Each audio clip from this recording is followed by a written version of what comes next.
Pengabdian menuju keselamatan. Bacaan dari Injil Lukas bab 16 ayat 1-13.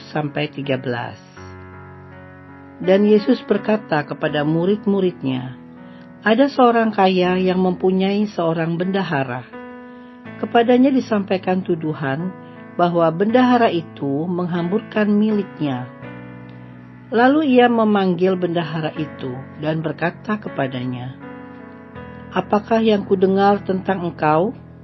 Berilah pertanggungan jawab atas urusanmu, sebab engkau tidak boleh lagi bekerja sebagai bendahara.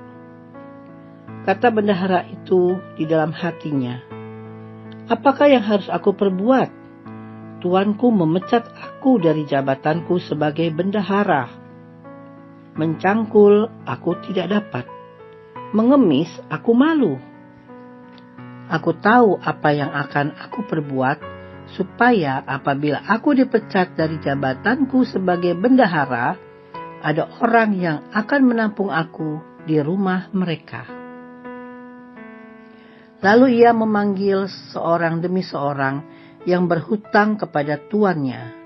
Katanya kepada yang pertama, berapakah hutangmu kepada tuanku? Jawab orang itu, 100 tempayan minyak. Lalu katanya kepada orang itu, inilah surat hutangmu. Duduklah dan buat surat hutang lain, sekarang juga 50 tempayan. Kemudian ia berkata kepada yang kedua, dan berapakah hutangmu? Jawab orang itu, 100 pikul gandum. Katanya kepada orang itu, inilah surat hutangmu, buatlah surat hutang lain, 80 pikul. Lalu tuan itu memuji bendahara yang tidak jujur itu, karena ia telah bertindak dengan cerdik.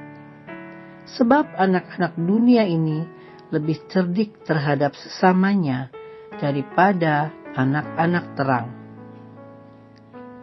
Dan aku berkata kepadamu, ikatlah persahabatan dengan mempergunakan mamon yang tidak jujur, supaya jika mamon itu tidak dapat menolong lagi, kamu diterima di dalam kemah abadi. Barang siapa setia dalam perkara-perkara kecil, ia setia juga dalam perkara-perkara besar. Dan barang siapa tidak benar dalam perkara-perkara kecil, ia tidak benar juga dalam perkara-perkara besar. Jadi, jikalau kamu tidak setia dalam hal mamon yang tidak jujur, siapakah yang akan mempercayakan kepadamu harta yang sesungguhnya? Dan, jikalau kamu tidak setia dalam harta orang lain, siapakah yang akan menyerahkan hartamu sendiri kepadamu?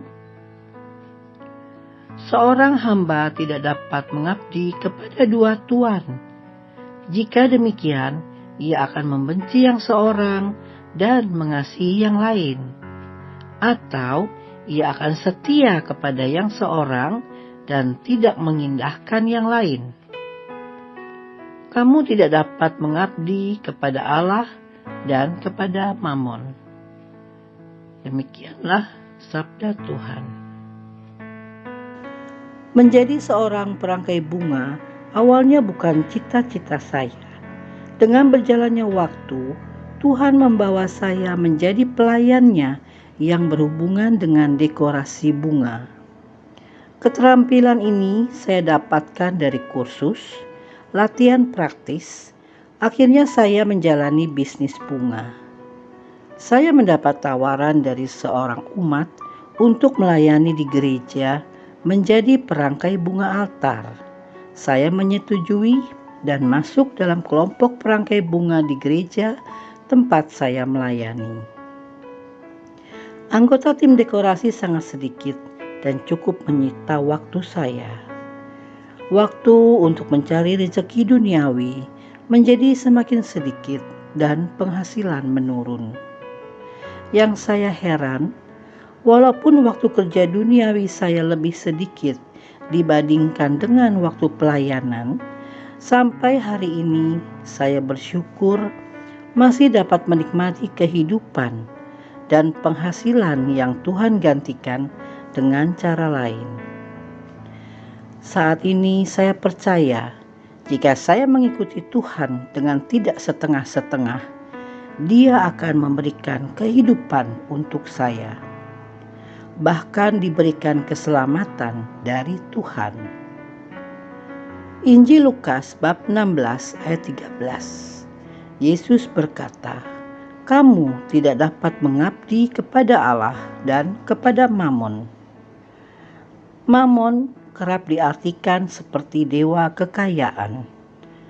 Pantaslah jika Tuhan mengajarkan kepada saya untuk tidak mengabdi kepada Mamon. Tuhan Yesus mengajarkan ingin adanya usaha maksimal dari saya untuk melakukan hal-hal rohani agar saya pantas mencapai keselamatan. Memperoleh keselamatan memang karunia dari Allah. Namun, ada bagian yang harus saya kerjakan agar dapat sampai ke sana.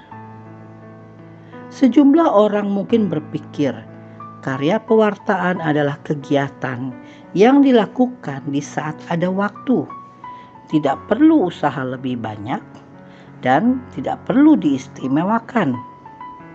Mungkin selama ini pemahaman tentang hidup pelayanan dengan segala program kerja gereja tidak perlu serius-serius amat.